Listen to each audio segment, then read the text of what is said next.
Okay. I might be a special case.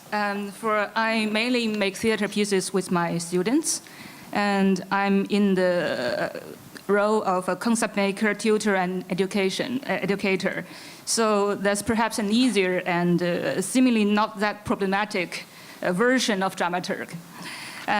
But I do experience many difficulties sometimes.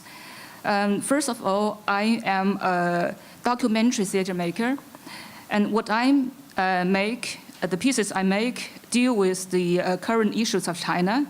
China, as you know, is a country in constantly changing, progressing, complicating, but still problematic. And one of the difficulties I have, as you can perhaps imagine, is censorship. For example, Yomo, that is one piece.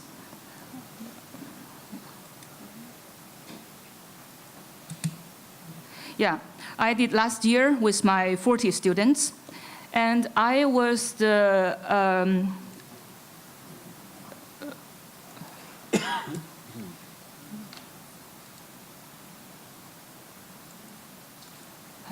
yeah, I functioned as the role of the theme maker. I made a theme and set up the concept, and I also did the frame of the whole piece. We started the piece on the public square, and I will explain later. The theme of the piece is the growing gap between the rich and the poor in the economically growing city of Beijing. And the 40 students each did interviews with more than 160 Chinese people from all social status, successful painters, businessmen, also street cleaners, and also beggars on the street. And we started the performance on a public square, it's the Drum Tower Square, with a sort of flash mob dancing. And in China, to perform in open air public square is somehow a sensitive issue because it could be understood as a political protest, and gathering is always dangerous. And before the show, my friends in Germany joked with me, if you land in prison, we can have you get out. But at least we need 3 weeks' time. But we also might not make it. But I was not arrested. It was not a big issue. And for me, to make this piece, I just functioned, I divided the 40 students into groups, and they each make small pieces, each 10 minutes, 20 minutes, and I just function as a tutor and guide, and sometimes also babysitting, and put all the pieces together. But the whole frame, the starting point, and the other pieces, I did the whole concept. That is the audience watching the flash mob action on the square. And then the audience were divided into 8 groups, and each group have a tour guide. The tour guide just guided the group through the small lanes in the nearby area of the Drum Tower and show the audience the real side of Beijing, because the area is quite full of tourists, and there are many sightseeing spots, but it's illusion. And in fact, there are many poor people living in this area, in the small lanes. And for example, 12 street cleaners live in one dormitory room for 12 square meters, each having a very small piece, like 1 cubic meter. And that's the second part. And in the third part, in the theater, and the students, the 40 students who does the investigation, they also do a lot of theoretical readings, and they are also performers themselves. So you can see that's all the piece is made of the students, the 40 dramaturgical students, but they have to act themselves. They also function as directors for themselves. Yes, that's, and the choreography also, the students made the choreography by themselves. They have a movement tutor, but they did the choreography by themselves. Yeah, that's a piece.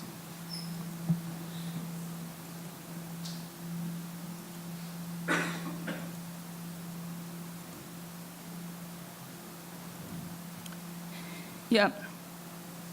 And sometimes I also work with international directors, and then the cultural barriers are immediately visible. Last year, I did a project called About the Beautiful New World with a very young German director called Matthias Juchmann. And it was about the utopian ideas of communism in the elder generation, Chinese generation. And my idea was each student, I have about 10 students, they should interview their own grandparents about their ideas of a future, of a better future after 30 years. And now 30 years have passed, and we land in right now, China right now. And they, for me as a dramaturg, I have to organize the whole process of investigation and organize the young director, Matthias Juchmann. He should go to the, each homeland of the 10 students to make interviews. It's spring festival time, so the students also go back home. And they have conversations, the students and Matthias Juchmann have conversation with the grandparents of the students. And there are a huge amount of materials, the recordings, the pictures, and they also have to collect materials of such things. For example, photos. That's a photo of a grandma of a student, young student, and also diaries. And this is the application for the party member, for becoming a Communist Party member of a grandparent of a student. Mm-hmm. And we have huge amount of materials, and I have to help Matthias Juchmann to pick up the useful materials and organize the whole text for the performance. And I also introduced the student and Matthias Juchmann to some so-called new left intellectuals in China. And for example, Han Deqiang and Feng Xiang. They are still Maoist, and they are still having this utopian idea of a better future right now. For example, Han Deqiang has opened a bio-farm nearby Beijing, and in the farm, he just gathered around 80 people, very young people from all the corners of the country, and they live in dormitories and work on the farm. It's really like a communist idea of utopia. And he also hung the big portrait of Mao Zedong on the wall of the canteen. And I organized this conversation between Han Deqiang, Feng Xiang, and the students and Matthias Juchmann. And I try to help the students and Matthias Juchmann to understand this kind of very special idea of utopia in the Chinese society before 30 years and right now. And I also did a lot of historical and political research and try to explain everything to the younger generation. Matthias Juchmann is also quite young, he's mid-20s. But we land in a very, for me, it's in some kind of a failure of the whole production, because it's very hard for the younger generation to understand the whole history and the cultural background of the Chinese Revolution and the Cultural Revolution. And when we performed on stage, some audience members think it is superficial. It's just fragmented impressions of a foreigner of China. It seems to be. But for me, it's a very meaningful piece because I brought two groups of people, Matthias as a young German who grew up in Frankfurt am Main, and my students also in their 20s. They can stand on the stage and they can talk about their real opinions of what they see and what they experienced, what the conversation with the grandparents was like. And it was never done before. And some theater critics like the piece and they think it's very touching and genuine. But for me, that's not so important. For me, it's important as a tutor and educator, dramaturg. I just made it's a theater as a forum. I brought different people together and they share their opinions, and the talk after the show is like It's like a forum. It's like a talk between the generations, between different cultures, and that's most important for me because it makes young people grow. Yeah, that's what I can say. Thank you very much. We move now to Sankar. Dramaturgy, practical realities. When I studied in School of Drama back in 1996, there was this one dreadful text that we had to learn, Sanskrit Theory of Drama and Dramaturgy. I bet nobody ever read this book completely. I give it to Yinan and for him to continue his work. But what remained from that book is the kind of categorization or to look at the structural analysis of a work. Part of it is literature, part of it is performance. So I go into the performance side of it and give you a brief of what it is.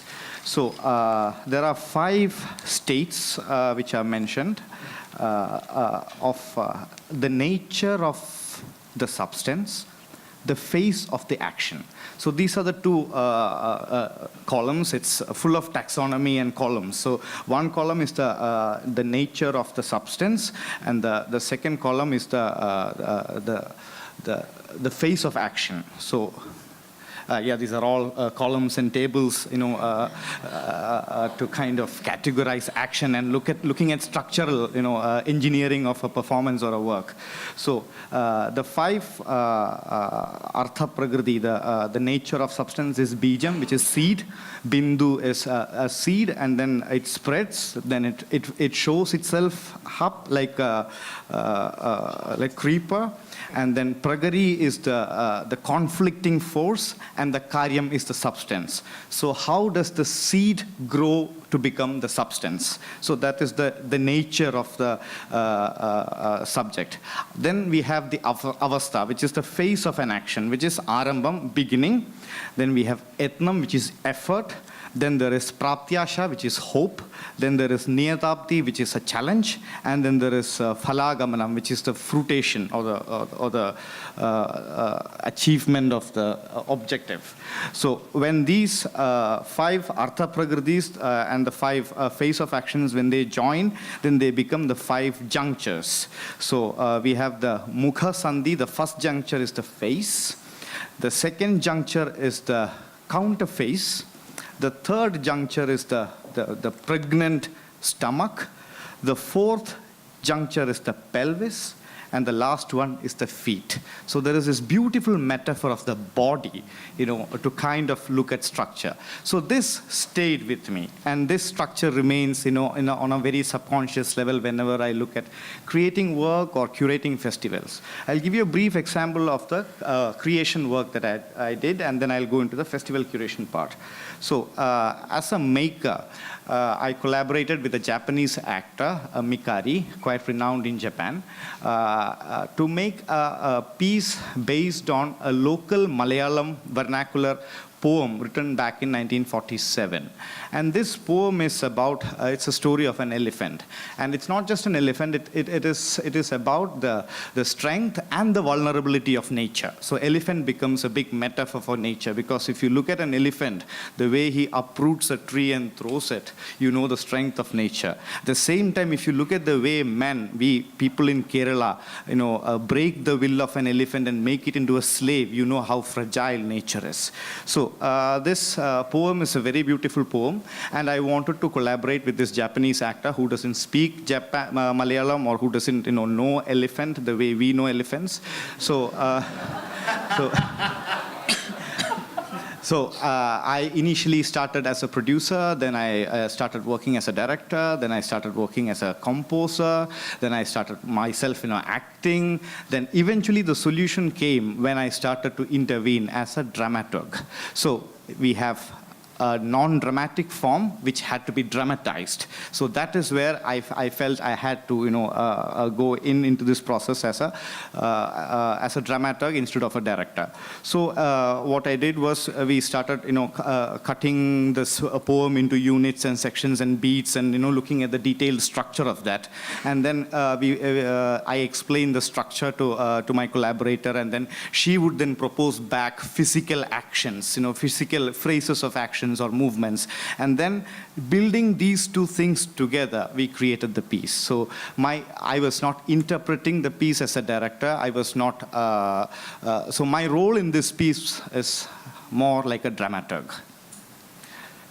Coming back to this idea of the festival curation. So this festival that I'm curating is called the International Theatre Festival of Kerala, which started back in 2008. And from 2008 till 2014, it was more geographic focus that this festival had. So we had the South Asian countries come the first year, then we had the Afro-Asian Theatre Festival, then we had the Latin American Theatre Festival, then we had a change in the government. We had the right-wing government come into power, and then we had 3 years of Europe.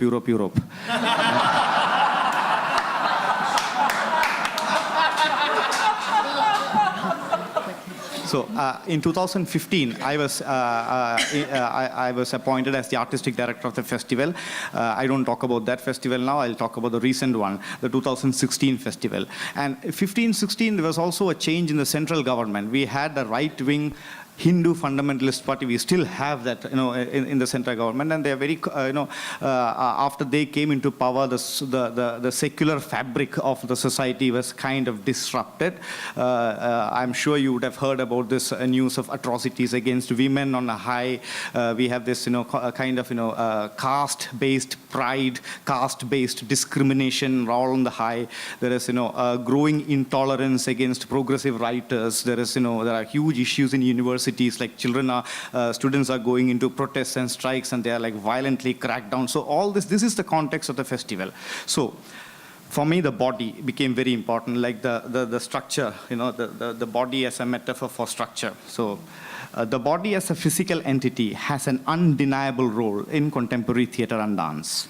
Decades of research and exploration on the human body's social, aesthetic, expressive and transformative potentials have led to various aesthetic shifts in the field of performing arts in terms of form as well as intention.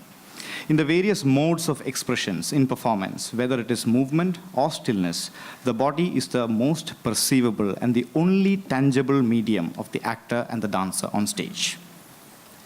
Political. Bodies are controlled by various powers that constantly regulate, oppress, and restrict the possibilities of how human bodies can exist and inhabit a space.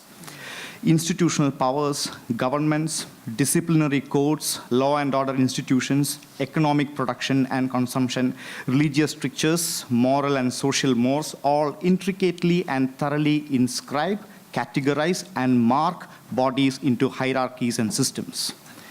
Individuals are denied the right to control their own bodies, and in turn, bodies resist and protest against these modes of oppression and control. And it is when bodies oppose each other that they are further segregated, sometimes overpowered, destroyed, or transformed. Thus, political life performs itself through our bodies. Body political. The body is often used as a metaphor to describe functions of a state, an organization, a group of people, etc. Words and terms like head of state, headmaster, general body meeting, governing bodies, a body of people are all structures where the head and the rest of the body are interdependent. At the top of the body is the head, which can't move or do anything by itself, but can generate the intention and will to act. At the bottom are the feet that work to execute the head's intentions, but they don't have any agency in making the decisions. Every body has a left and a right. Every body has a trunk and its extremities, and margins as well. Every body has memories and emotions, and it is a treasure trove of capabilities. Each organs work in unison for the optimal functioning of the body. The body as a metaphor is particularly useful when assessing the health and fitness of a society or a nation state. And it may be now time to turn our lenses to an entirely different set of bodies. The festival brought together tales of bodies that wage and witness wars, bodies that are waiting, bodies that are seeking refuge, bodies that are excluded, bodies that are buried, burned alive, suffocated bodies, bodies that are subject to gendered violence, bodies that are split apart and destroyed, bodies that do not fit within the bounds of race, caste, color, and gender, and women's bodies that continues to be the battleground for man's sexual, social, and political wars. The festival opened with the legendary choreographer Chandralekha's last creation, Sharira, which means the body, and ended with Mallika Taneja's award-winning Thoda Dhyan Se, Be Careful. So with this curation, I hoped to explore the multiple interpretations of the body, political, and body political over 7 days and 20 performances, what I imagine to be a large play with 7 acts and 20 scenes. Thank you. Thank you. And last and certainly not least, Giselle. All right, hello. Sorry. Okay, I kind of wanted to, I'm going to segue a little bit in the body as image. It's a lovely image that I think I would talk about. And the reason I chose the case study that I will be presenting is because it's something I wasn't prepared to work on as a dramaturg, and so the experience was different, to say the least, and more interesting, I think, to talk about how I negotiated collaboration with the people I worked with. I kind of just, because I guess my background is really, and I'm very guilty of this, having a Western understanding of dramaturgy, also because I started fairly late. I only started practicing in 2011. And it was after it was during my schooling in the United States. And from there, like knowing a little bit about history and theory, it was a general theater program. I started doing more new play development work with playwrights in a room and reading and giving feedback. So that's kind of where I'm coming from. And when I had gone home to Manila in 2013, a lot of the work I ended up doing was kind of interesting. Because playwriting, when I was in school as an undergraduate, then was kind of, according to Roddy Vera, who's also a playwright and I believe a dramaturg, said the playwriting was dying back then. And that was not so long ago. And now we have festivals, trying to support new playwrights in that sense. But it's interesting because in that amount of time, about 12 years, a lot of the work is really, and even looking back in Philippine theater history, is really interested in looking at, there are a lot of canonical works being done in translation and adaptation. And when I had gotten back home, I'd done about 4 of those. And it's kind of interesting how that kind of production is one that necessitates a dramaturg or asks for one, whether from the institution or a director, and so that was interesting. And in between that, this happened.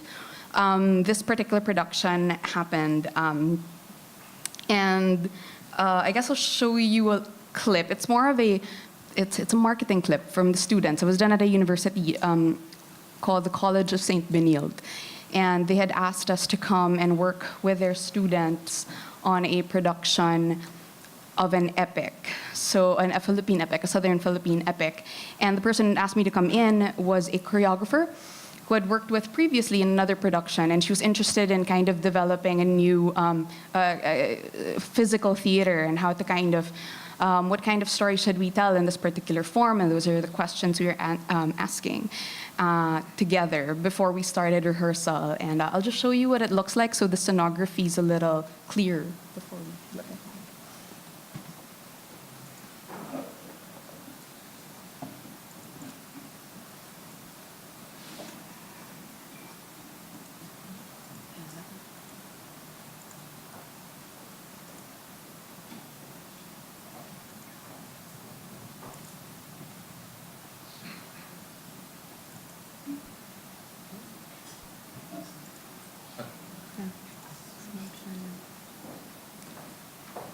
Okay. Different screen.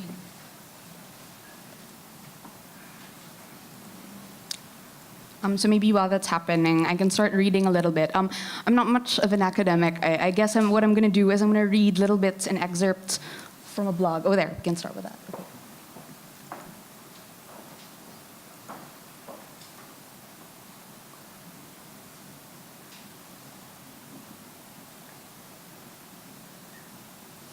There's no sound. A little bit. I'm not sure if it...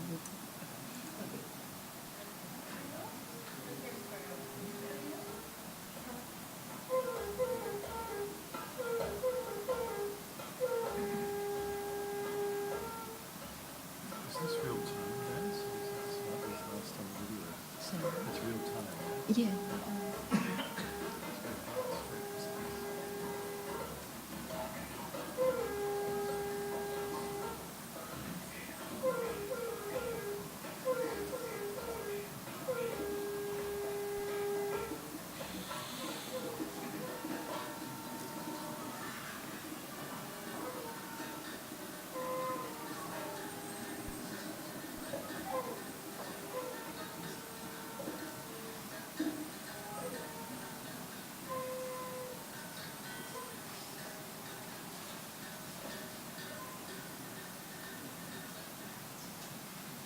So that's a brief excerpt of what it looked like. And I'll start reading a little bit because what I usually do, I guess, as a form of archiving or remembering the work is that I blog about the production and process, and I actually put together like whatever we talked about, or I feel like, and it's also kind of like a resource. It's where I put my research and actors come to it and they can comment on it sometimes, or we talk about it in rehearsal. And then I start telling stories about what happened in rehearsal if I can, within the time frame. But this was done in October 2014. So the first entry was, why this, right? So Agyu, Patungo sa Paraiso is a physical theater adaptation based on the Manobo epic Ulahingan. There are many sources of the Ulahingan as there are subgroups of the Manobo people. Many sources cite Ulahingan as an epic of the Libuganan Manobos of North Cotabato.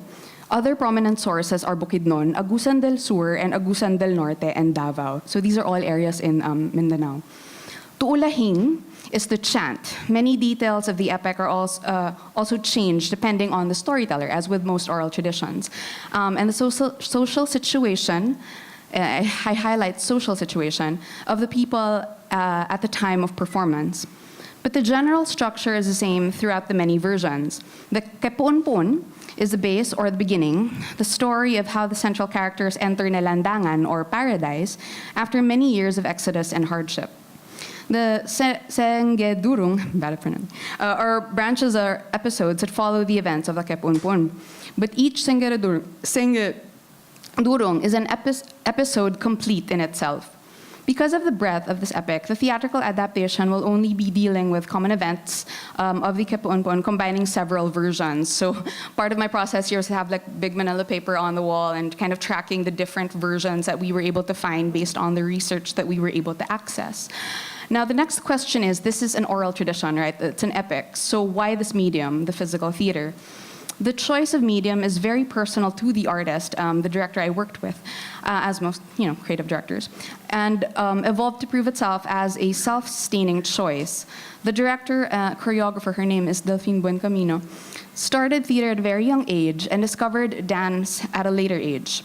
Having always had to choose between the two and then feeling that she was missing out on one, she decided to explore the possibilities of combining the mediums, combining theater and dance and text and movement, especially since both media were performative and communicative, and with the belief that combined, this would result in powerful storytelling. So in this instance, we use the term physical theater to differentiate from dance theater,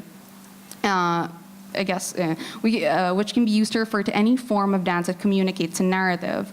Although there are also many definitions of physical theater in the world and can be used to describe performances ranging from mime to commedia dell'arte, this adaptation falls under the more contemporary understanding, which simply means that narrative and character are told through through an essentially physical means with choice of text that is economical and necessary to the storytelling.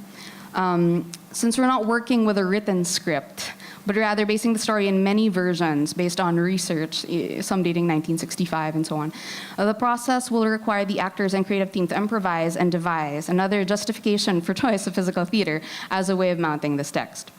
Further, although the origin of the story is a solo chant, the content of the story has many scenes and situations that hold great potential for movement or action-based portrayals, such as fleeing, fighting, hunting, building, hence the artistic decision to stage it as a movement piece. So why the subject, the Olahingan epic? There's so many epics to choose from, right? We selected this piece because we wanted to work with a source that is deeply Filipino. I guess as part of it is trying to figure out what that is, right? And rarely seen, something that's rarely seen or staged. It's not as popular as other epic forms, at least in Metro Manila, as far as I know. Many of the productions we see on stage today are, foreign texts, and this is the current landscape of Manila, translated or adapted for a Filipino audience. However, we would like to work in the reverse, using Filipino literature to expand the geography of canon classics in the world of theater, and prove that our local epics are as, universal and transcendent as classic staples. We were drawn to this particular piece because of its obscurity, partially. One reason for it now being popular is, it doesn't really feature a love story, which is kind of an interesting characteristic, or at least it's not a large part of it's not a large part of the narrative. What it does probe into are issues of territory, loyalty, defense, working for one's people, and the journey and challenges to paradise. Its obscurity is what attracted us to the piece, so as to introduce it to the Filipino students, because it was for a university audience, right? Beyond Lamang and Dibalong, which are other more popular epic forms. Moreover, there are many events of elements that have similar parallelisms to biblical narratives, such as the Exodus and the multiplication of loaves and fishes, as well as Greek myths like the interference of the gods and superhuman strengths of the characters. We are aware, however, that part of our understanding of the Kepoon-Poon is based on comparing it to those Western texts, as opposed to the reverse, using our own culture with which to view Western literature. But we wish to assert that Agu, is our Beowulf. Agu is our Mahabharata. Agu is our Iliad. Agu is our Odyssey. It is part of our national history. We must know it. The staging aims to change that by making the Olahingan, or at least a part of it, the Kepoon-Poon, or the Senggedurung, more accessible to the academe and our contemporary society. So it's a little bit about the objective, right? So that's what we wanted to do. Let's figure out what happened as we progressed in the process. So I have a few rehearsal notes that I took around October, and usually it started first with Delphine and I really summarizing each Kepoon-Poon and its versions and trying to figure out what were the differences, where were they the same, or were they not the same. It was really difficult, but a lot of fun. And then, so that was the first rehearsal, and we talked about it with our actors. Of course, it's an epic, so it's supposed to, show a whole lot of people, like an entire community of people, but we were working with 4 dancers, as you saw. So how are we able to illustrate that story or that narrative of a whole bunch of people with those 4 people? And those are the questions that we were asking continuously.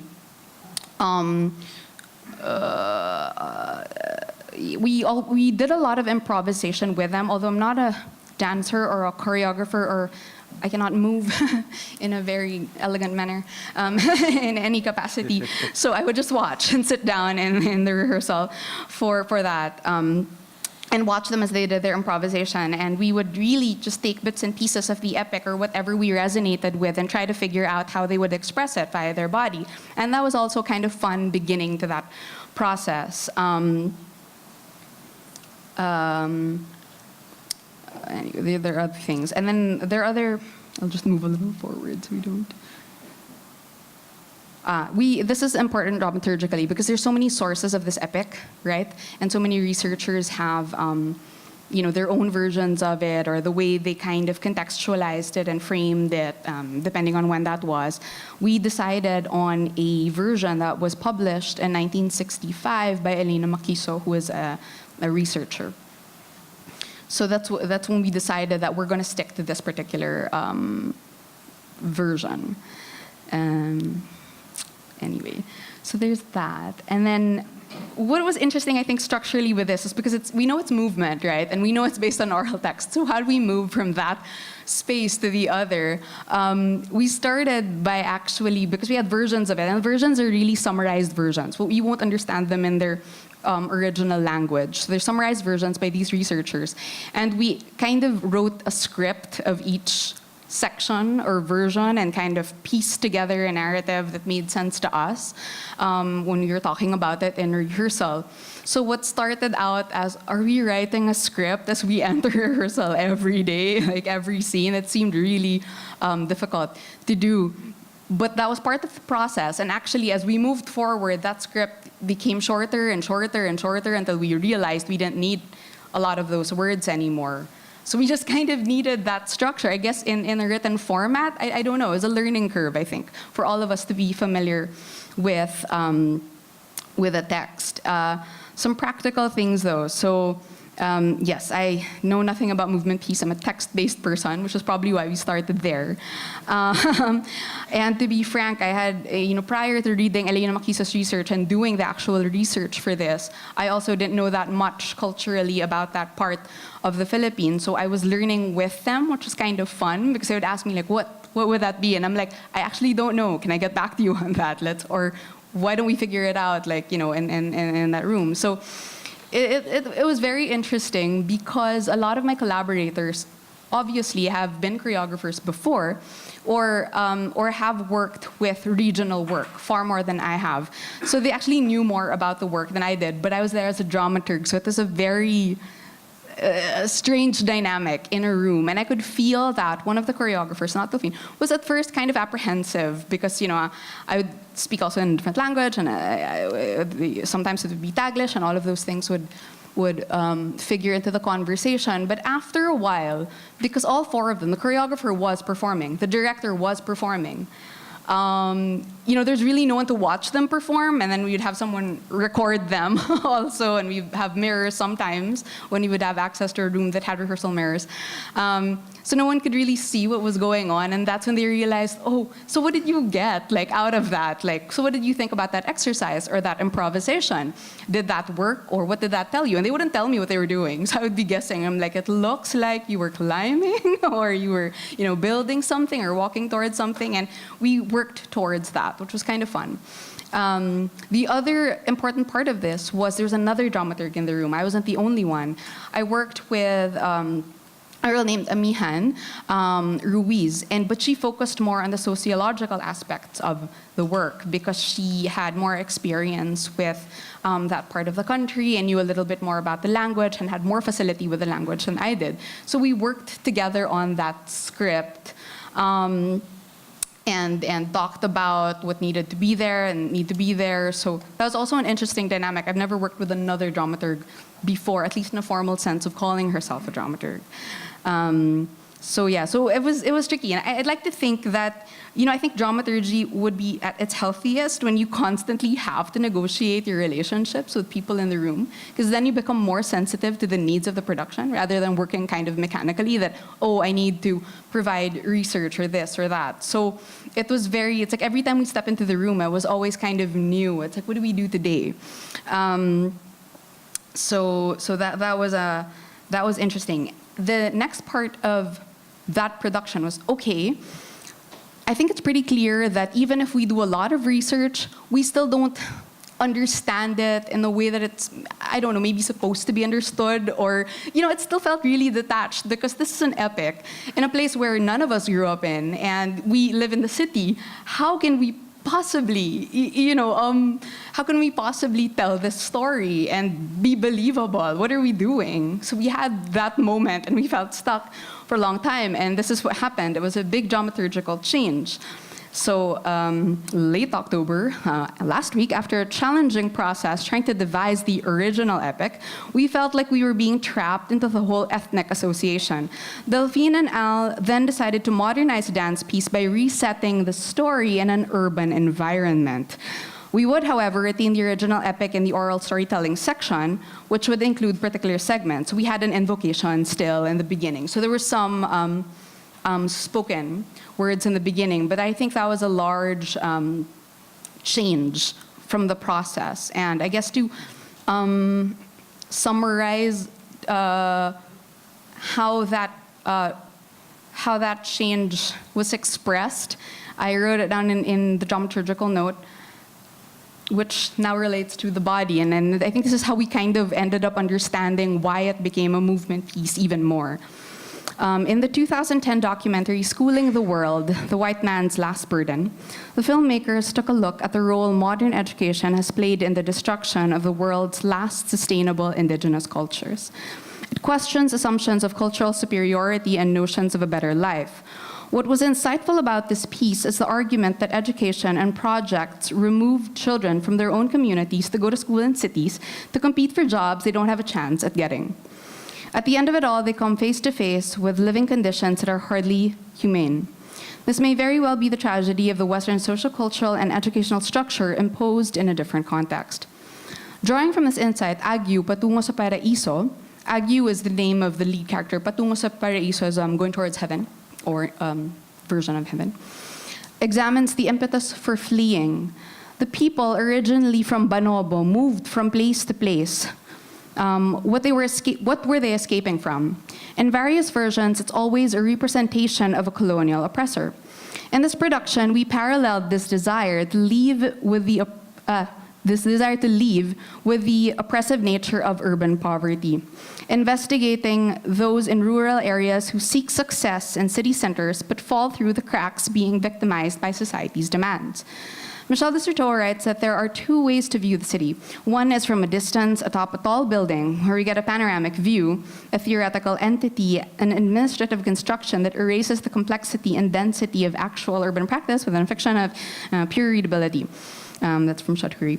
However, the other view is more fascinating. The city below is what he calls a city traversed, mapped, and obscured by everyday practices like that of walking. Walking is an interesting concept in the realm of urbanity in a city, especially in a city like Manila, where it's impossible. Practically, okay, I'll skip the movement. We have time. Sorry, I'll wrap up. Okay. The structural interweaving of the modern day urban narrative and the epic is fastened together by the body dancing. It is the narrative embodied. The dancers' bodies represent the community's act of remembering. As Agu, Lena, Van Lac, and Mungan traverse Manila, we see the reality of our urban landscape. In fact, the performers themselves were inspired by actual urban encounters with trains and rains, getting to rehearsal. In mapping their experience, they're mapping the city and showing us its perilous terrain, which makes it easy to see why it's necessary to leave it.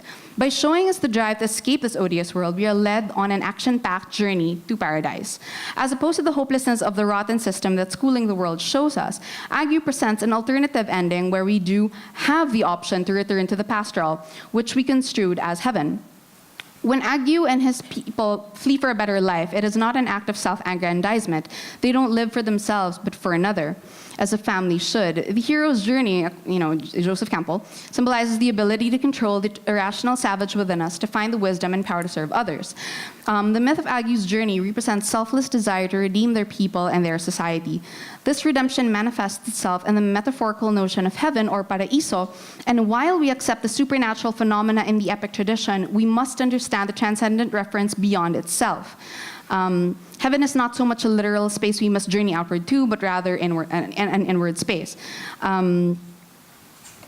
It's then magical to see something large in scale like an epic or city actively represented in the body. Its materiality is so ephemeral and so small, and yet it becomes a sight of heaven. As storytellers, we wield incredible power in the act of embracing the narrative of our people, so much so that it ardently finds its place in our history. The question to ask then is, if our past is indeed inescapable, why do we flee, and should we? Thank you. Thank you, Giselle. Right. I know it's late in the day, but we're opening up to more questions for any member of the panel. Yes, please, somebody with the mic. This question is to Hao Nian and to some extent to Peter. It's actually, you said you started in 2011 or so in your dramaturgical practice. I was curious, how your communication with artists who obviously have very powerful egos because they have so much pride in their craft. How has your communication with them refined or changed over the years, particularly if you're involved in projects where you are brought together and not, say, entrenched in the company's work like Peter is? You want answers from Peter and responses from Peter and Yourself, And myself. in particular. Oh, okay. I guess the first assumption is when you go into a collaboration with the artist, yes, there is no denying that on a social grapevine, you will hear a lot about how big the ego of the artist is. But I think if you're going to go in thinking that you're going to deal with big ego artists or big egos, for me, I think that's a bit of a failure and a bit of a self-defeating kind of a move already. What I personally do with the way I sort of approach each collaboration is that, and this started actually with, again, going back to Pichet with Esplanade, is this chance to sit down, hopefully in a neutral space, hopefully in a social place, coffee, where we talk and just talk. And sometimes it doesn't even have, the first part of that talking doesn't even have to be about the work, because we are, at the end of the day, two human beings getting to know each other first, right? And then the work is what brings us together. And so then we tackle talking about the work later. And sometimes I have not had that misfortune, I have to say, not good, where you don't broach the work, where you realize after a while, just talking about everything else in general, love, life, and the universe, that it's not going well, and you go, maybe it's not right. Like I said again, I've been very lucky. I've not had that kind of misfortune. So in terms of dealing with egos, I think all dramaturgs, am I going to be shocked by saying this? They also come with their egos. We have to. That's why there's a fierce loyalty towards serving the piece of art, the work that we work with. As Nanako pointed out, as much as she would fight with the choreographer on certain cultural principles, she will also fight with the institution to support this particular choreographer. And that cannot be just based on some kind of academic, scholarly information. There is integrity, there is an ego involved, because I just want to go into this quickly, where Yair and I was talking about then a new term, many new terms today. For me, the idea of vested interest.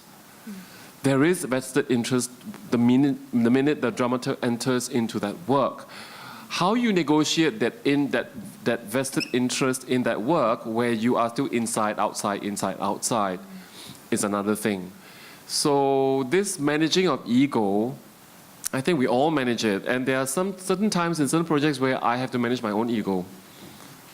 That's very obvious, because I'm still a human being. And I think as dramaturgs, we are also performance and artists are on our own, of our own. So it's a fine line. There's no easy answer to it. But to go into a project thinking, oh no, there is this very egotistical artist out there. Yes, interesting, but egotistical, not so good. Not a good start, I'm afraid. Peter?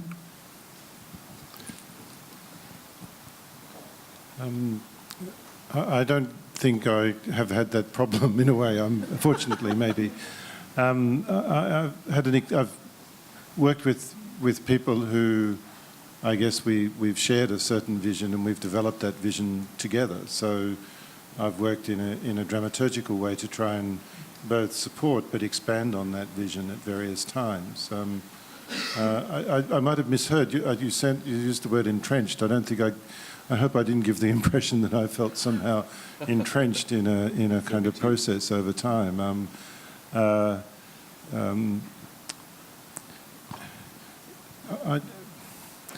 I think dramaturgical work is work that can be sometimes very supportive of a process and sometimes can can actually not be accepted by the artistic practitioners. And I think part of what we have to do as dramaturgs is actually support the decisions that are made by the artistic team. I mean, our work is there to serve the project and the vision of the project and of the artists. I'm less enamoured with the idea of dramaturgy being a kind of contest. I think it's something that I think is true in some of the Germanic theatre traditions, and especially after the 1970s, you have these very, very prominent male dramaturgs who are famous for being loud, slightly obnoxious, and endlessly talkative. I don't think I have ever. I actually don't know a dramaturg who works like that. And I certainly haven't been involved in those processes myself. And I don't encourage the replication of it. I think it's something I'm much more interested in processes like the dramaturg Guy Cools, who talks about a decentered dramaturgy, a dramaturgy where those kind of heroic, quite masculine ideas of control are actually taken away from the project, withdrawn from the project. So I think in contemporary times, those kinds of processes are much more helpful to creating a contemporary theatre aesthetic than that slightly more old-fashioned one of confrontation. David, and then... Hi. Actually, I've got a question for the whole panel, and it's really in regards to some dramaturgical thinking that I've been pondering for a while and sort of crystallised a bit today. But actually, first I'd just like to acknowledge Peter. Peter, thank you for your elegant and eloquent exposition of the dramaturgy of Not Yet a Certificate that we've developed together over the years. And I think it's our good fortune that we still continue to learn from each other after more than 20 years. This is my thinking. It's in the context of dramaturgy in action. And it's to do with the performance. So we've talked about the company and we've talked about the role of the dramaturg. But I'm really interested in the dramaturgy of performance. So this is what I'm thinking. The dramaturgy of performance is invisible. Its manifestations are the show. In much the same way as when you power up your computer, all you get of the operating system is a little brand symbol, and actually the programs that you engage with are the show. So I'm interested in this notion of the dramaturgy of the performance and talking about it, and using the word dramaturgy a lot today. It's inevitable, but every time we use it, it seems to grow and have more and more power. And what I guess I'm asking is really how to use the word in such a way so that it serves what we are trying to do, which is to make the best art possible. And in this way, I'm interested in this notion of visibility and invisibility of the dramaturgy of performance. And I'd be curious to hear your thoughts on that. Can we start with Sankar? Sankar.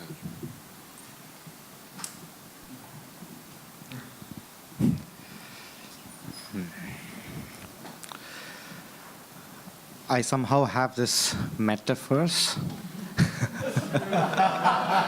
But now, it's what holds a building together. It's the steel inside the concrete. So you don't see the steel, the stumps, the stirrups, the ties. You don't see that. You see the finished, the building, the facade is what, is shown. But deep inside the facade, it is the structure which holds the load, the weight, distributes it, and then stays stable. So that's my response. Maybe it's not an answer, sorry. I'm going to steal from Dr. Loon, actually. Dr. Loon gave something similar in akin to looking at what the dramaturg and dramaturgy does. And he was explaining it to his students for my class, a particular class that I was teaching. And he said, you have your architect, who designs the house. He's like the director, the choreographer. But at the end of the day, the architect still needs to hire, most of the time, a structural engineer to come in to check basically the foundations and the structural integrity of this building. And that has always stuck with me. And I'm so glad that Sankar has brought in that also, which means, hooray, we are sort of getting somewhere with these imagery and metaphor. So yeah, I would say that if that's the case, then to use an example, there was, especially with the work that I was doing with Pichet for Black and White, he wanted to expand this Thai classical cone into contemporary work, or to contemporize it or to develop it. Thai classical cone, in essence, in performance, is very two-dimensional. It's flat, as in the movements usually go like this and like this. And it comes from a tradition of shadow puppetry, blah, blah, blah, and so on and so forth. So when he developed it, it was interesting. He was showing me how they were becoming three-dimensional, meaning the movements took on a whole three-dimensional feel. They were no longer locked left, right, diagonal. The kinds of formations they made filled out. And I really liked it. And he was quite delighted that I found it interesting. And from there, we talked a lot of how to work it that way, so that from this kind of performance in classical cone, it became like this, and it grew in height, and so on and so forth. So if you're looking at that kind of visibility, I guess, yeah, from that discussion, it went then to rehearsal, it went then to materialization of that, where I understood what he wanted to do, and then we tried to go into discussions of the minutiae, of the mechanical process of building and developing this physical vocabulary. Nanako-san. Thank you for the questions. I try to answer the question from my point of view in terms of visibilities and invisibilities. And I also think so much about ownership of the piece all the times when I work as dramaturg. And then you guys talk about the ego, artistic egos, and how we deal with this artist ego and also our own egos in a way. So of course, like I feel sometimes uncomfortable that all the things I did vanished or like disappeared at the end of the product, and somehow I feel it's not worth working as a dramaturg. That moment happened. That moment, yes, came to me. But at the same time, if that moment came to me, I try not to go to the rehearsal so early. So.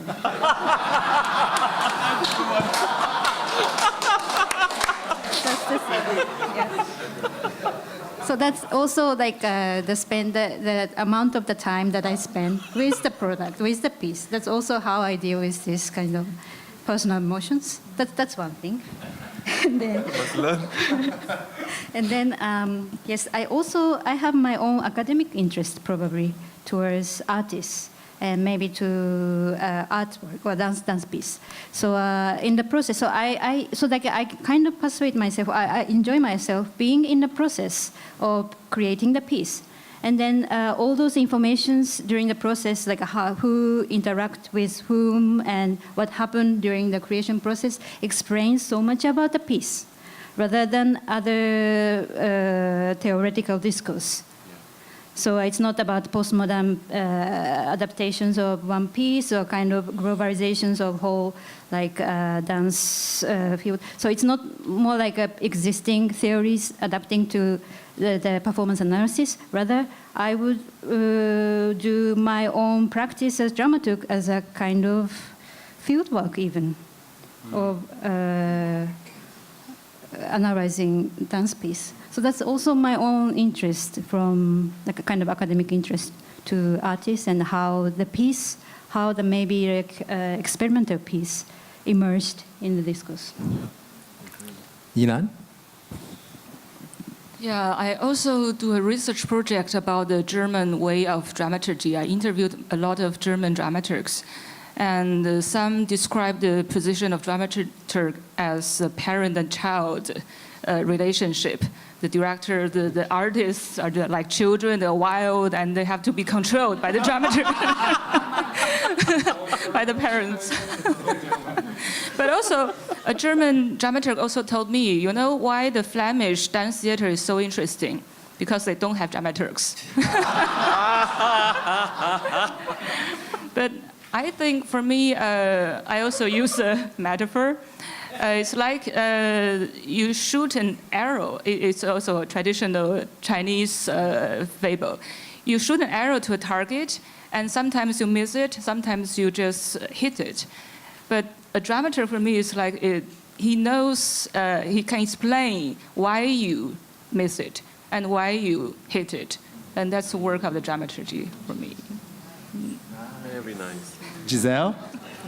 I'll keep this short. Any metaphors, Giselle? Sorry. I'll keep this really short. I'm sorry. Well, I guess one way, I try to navigate that invisible space. Usually, especially when I can already tell they are not welcoming of the, my presence or any dramaturgical presence in the room. Then I find it's really useful to frame my commentary as questions. It becomes less pointed, and for some reason the reception is much better. And without, I think, in a way, then it's also not making myself or not prescribing what they should do, but rather figure out why they make certain decisions and they think about it. And I don't attribute that to myself because they came upon it themselves. So, and that works for me in my context, specifically when talking to Filipino artists. I'll just go back to the dramaturgy translation of it. I've seen it apparently written as dramaturgia with an H, right? H-I-Y-A, in a particular production. I thought that was interesting because, the G is such a hard letter, right? It's so German, literally, like, gah. It's so angry. But the H has such a soft sound, like it sounds like a breath almost, and it almost feels kind of organic. And hiya in Filipino is to be shy, which is kind of interesting, right? I didn't realize that until I was like, oh yeah. Then, it comes from this very shy and kind of quiet place. It seems to be very organic. So perhaps the intervention has that kind of personification as opposed to a prescriptive kind of dramaturgy. Peter? Maybe sometimes we can't see the performance because of the dramaturgy, and sometimes we can't see the dramaturgy because of the performance. And I think they're two things to keep in mind. Dramaturgy defines a certain kind of, or is part of a certain kind of process. And as we learned from Chairman Mao, process is performance. It's what you put in is what you get out. So I think that's also important too. I think we have a question at the back.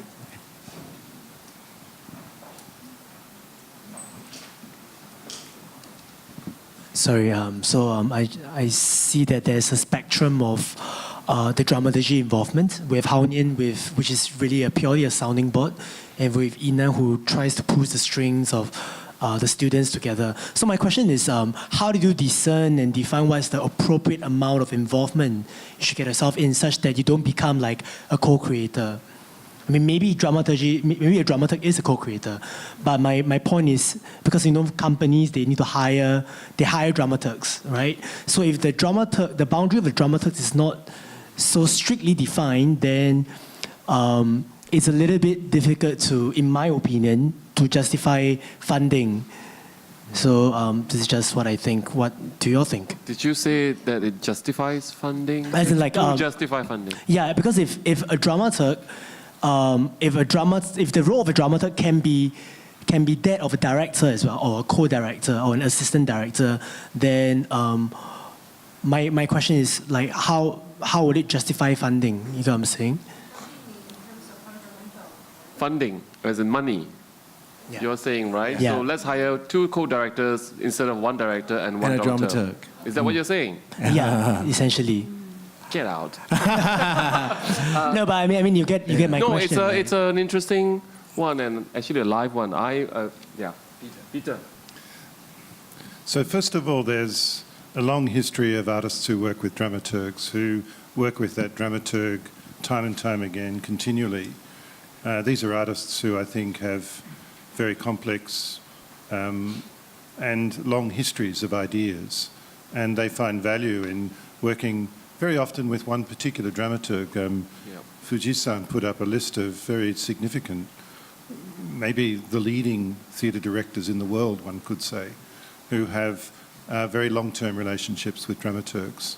They produce work of excellence and of diversity and of quality, and one could not just simply quantify their work in terms of, time and motion studies of whether or not they're repeating, whether simple tasks are replicated. That's completely the wrong approach.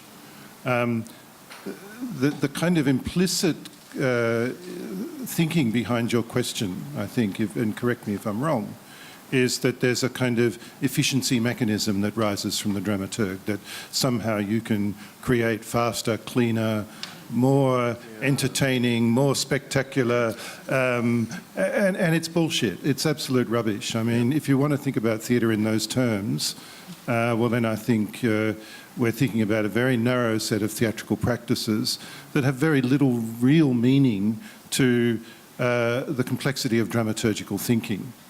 They're much more concerned with, I think, a series of narrow economic parameters that are imposed on the arts from external thinking, and very conservative thinking, I might add too. The question of people who employ dramaturgs from show to show is something, I think, that is asking a different skill set from dramaturgs entirely too. So, I don't think we should question too much these very long-term and productive relationships between members of an artistic team. And nor should we question the need to occasionally bring in a dramaturg to work as an outside eye where somebody feels the need for that. But the economic imperative has got nothing to do with dramaturgs. I think we have just, the mic over there, please, and then we'll come to here. Thanks very much. Peter keeps widening and widening the horizons on this, which is great. I have two perspectives and one question. I'm very familiar with the German model, which is primarily as a director, where they do boss you around, it's true, but they keep an eye on the big picture while the director gets involved with the detail. The American model I'm more aware of in script development, which is actually a series of how to question, ask the right questions rather than tell people what to do. But it's very good. The Oscar uses development I brought to Australia to help train our script readers. So the dramaturg that actually helps the playwright is a particular thing. The dramaturg that actually helps the director and the production, particularly in interpretation of shows, is another thing. What I'm hearing here today is the dramaturg is actually involved totally from the beginning and in the rehearsal room, even if you come in a little bit late in the day, the fact that you're in the rehearsal all the time. So I'm sort of hearing today that the Asian perspective is very much the future, I think, of where Peter's widening the horizons on this, in that tomorrow the dramaturg will be in every aspect of the theatre. My question is, as dramaturgs, are you in the rehearsal room all the time? Or are you before the production, or you come in for the runs? It sounds to me that these dramaturgs are actually working as hard as everybody on the floor every day. Anybody want to start? No. Okay, I'll start. I really do not have much experience with so-called traditional convention models of what Fujisan was referring to as textual dramaturgy, right? Where it is really related to play text, me being dance dramaturg and maybe performance as a wider description. Yes, I do enjoy going into rehearsal. It is field work for me, as stressed by Nanako, and that is my personal stance. I do know for a fact that quite a few of us in the room, not just here but there, that there is a tendency, but there is a commitment to going into rehearsal to see a process, because we are all not simply just, in the strictest sense, a textual dramaturg, as you have mentioned. So there is this is my way of trying to serve the work, trying to support the artist, and understand by going through with him or her in the rehearsal as much as possible. Economically, materially, sometimes it's not possible, but there is a protracted time. What I do not do is, and there's been a few circumstances where performance makers have actually asked me, we are 1 week to opening and I think something's wrong, we're not working out. Can you come and have a look? And I'll say, no, thank you, I can't. I thought you're a dramaturg. Precisely, I'm a dramaturg. I'm not, I don't fix things. So, and I leave it at that, and they go like, but I know I'm not helping the cause, but that's precisely where I'm getting at, that it is a process. It is a process that you go through, yeah, personally from my point of view. Anyone else, please jump in.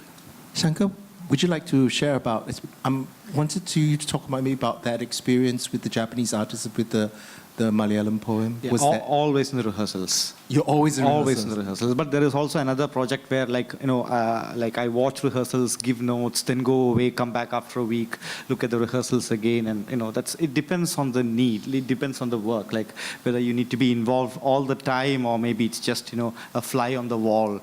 That also works, because if you involve too much, then some groups cannot cope with it. So it's better that you are invisible in the process, and then maybe pull people apart, talk to them individually. That also works very well, like rather than addressing a whole group. So yeah.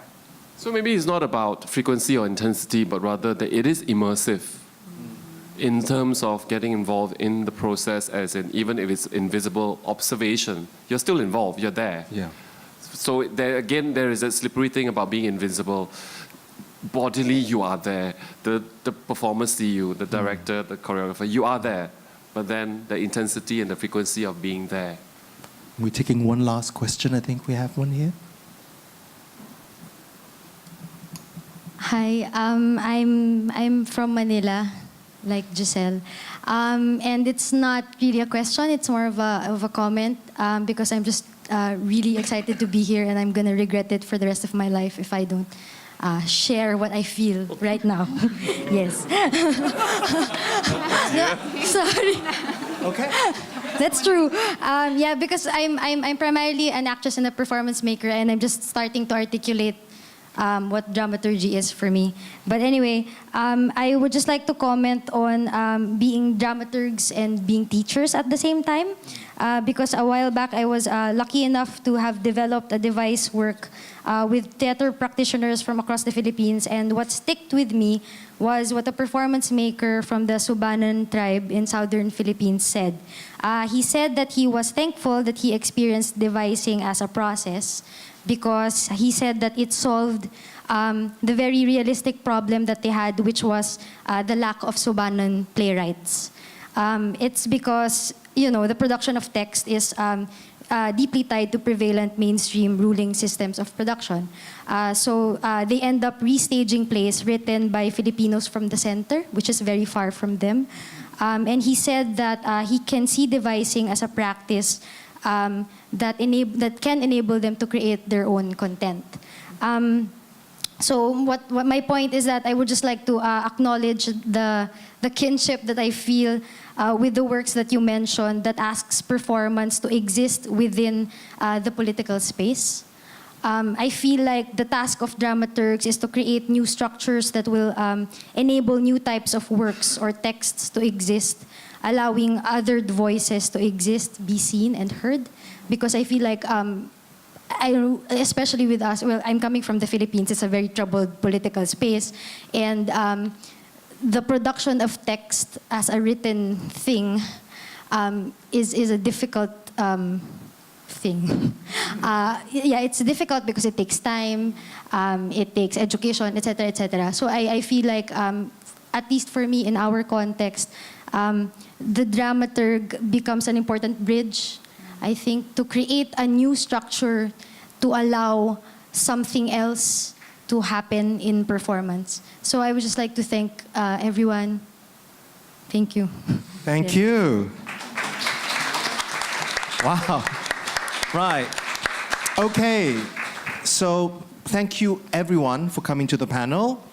If you have any questions or comments about the event, please write to info, I-N-F-O, at asiandramaturgs.com.